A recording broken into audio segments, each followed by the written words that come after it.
Learn simple Igbo sentences for the beginners. Igbo, English. Number 1 sentence says, Kedu ka ihe si aga?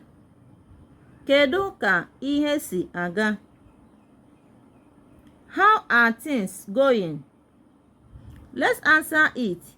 Ihe na-aga nke ọma. Ihe na-aga nke ọma. Meaning, things are going fine. Achọrọ m ịkọwa onwe m. Achọrọ m ịkọwa onwe m. I want to introduce myself. You can say, I want to explain myself. The same. Achọghị m ya ugbu a. Achọghị m ya ugbu a. Meaning, I don't want it now. Kedu mgbe ọ ga-abụ? Kedu mgbe ọ ga-abụ? When will it be? Amaghị m, biko. Amaghị m, biko. Meaning, I don't know, please. Akparịkwala m. Akparịkwala m. Meaning, don't insult me.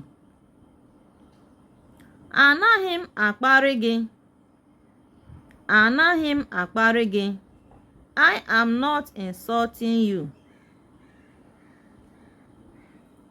Achọghị m ịma. Achọghị m ịma. Meaning, I don't care or I don't want to know. O nweghị ihe o mere. O nweghị ihe o mere. Meaning, it doesn't matter. Gbaa ya nkịtị. Gbaa ya nkịtị. Meaning, ignore him or ignore her. Gbaa ha nkịtị. Gbaa ha nkịtị. Ignore them. Ụzọ dị nso. Ụzọ dị nso.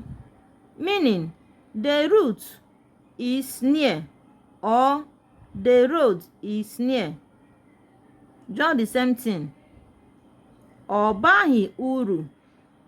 Ọ baghị uru. It means it is pointless or it is not useful. Like and share. Bye.